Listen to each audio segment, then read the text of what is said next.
In this video, I will teach you how to properly play in the gold lane. But before we start, I want you to know that I've been a gold laner since 2017. I only switched to core because I was getting a bit annoyed with cores who weren't really focusing on taking objectives. I'm not a pro gold laner like Kelra or any of the expert gold laners out there. What I'm gonna teach you is what I've learned from almost 7 years of playing. If you're not interested, that's fine with me. You can skip this video, but if you really want to learn, watch it until the end because I'm sure you'll learn something. Also, don't forget to subscribe or let me know in the comment section if I missed anything. Let's get started.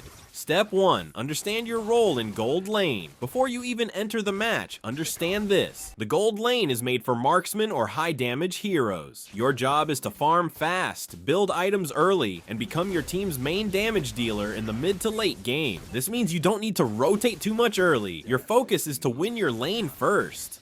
Like what you see here, my opponent in this game is Beatrix, one of the most painful gold laners when it comes to the late game.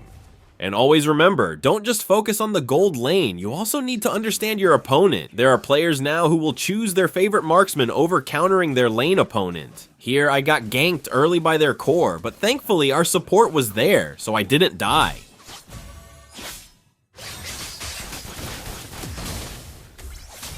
If you ask me what counters Beatrix, my answer is Clint. Granger can also handle it, but only in the early to mid game. When it comes to the late game, I think Granger falls behind.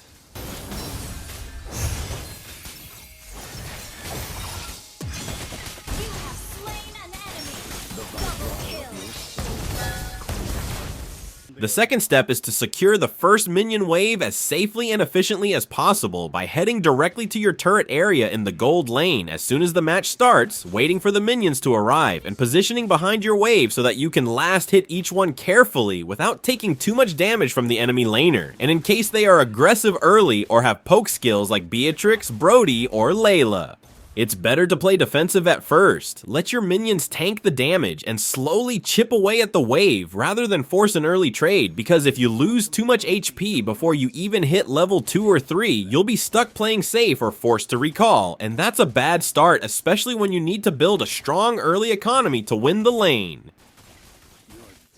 The third step is to fully take advantage of the gold cannon minions that spawn in the gold lane during the first 5 minutes of the game, because these cannon minions give bonus gold when you last hit them, and this extra income can help you get items much faster than any other lane, so whenever a cannon wave is coming, try to make sure you have the right position, clear out the regular minions first, and aim to last hit the cannon yourself instead of letting it get chipped down by your team's minions or tower. And if you're being pressured too hard to get it, don't hesitate to call your roam or jungler to help you zone out the enemy, because missing just a few cannon minions early on is the same as falling behind in gold by hundreds, which delays your item timings and weakens your impact in the mid-game.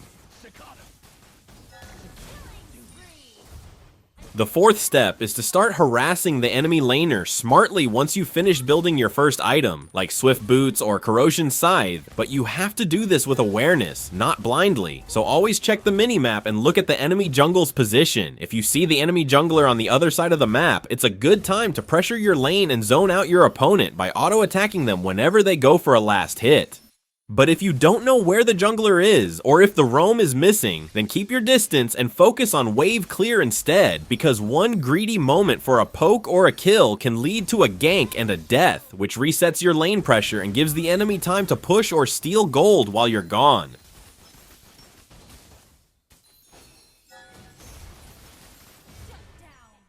The fifth step is to watch the turtle timer closely and pay attention to the overall map movements from both teams. When the turtle is about to spawn and it's near your side of the map, there's a high chance the enemy jungler and roam will rotate to your lane, so don't be greedy with your position. Instead, clear the wave quickly and be ready to either play safe under turret or rotate mid with your team if needed. And if the turtle is on the far side of the map, use that time to pressure your lane, push the wave hard, and steal jungle camps, or recall to buy your next item and come back before the next wave. Because the best gold laners don't just stand still, they know when to be passive and when to turn on the pressure based on what's happening in the rest of the game.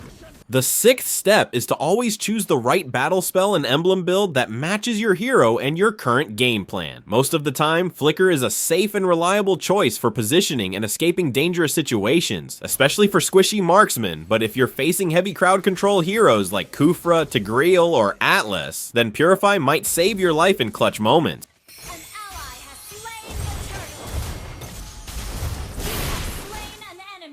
When it comes to emblems, the Marksman emblem is usually the best choice for faster attack speed and damage output. Depending on whether you want to kite enemies or survive poke damage in lane, because your spells and emblems are your hidden strength and using the wrong ones makes you more vulnerable to early game punishes and late game dives. The seventh step is to never hesitate to recall when your HP is too low and there's no safe way to stay in lane, because even if you have a small gold lead, if you're sitting at half health with no vision and the enemy roam is missing, it's better to back off and recall than to risk giving a free kill and losing your turret pressure completely.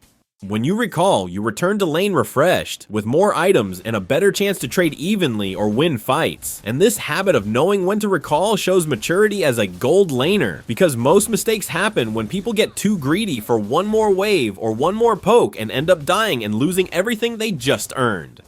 The eighth step is to recognize your job in the mid game and how it shifts from being just a farmer to becoming the consistent damage dealer for your team. So after your first turret falls or you complete 2 or 3 core items, start grouping up for fights, but always position at the back line, behind your tanks and fighters.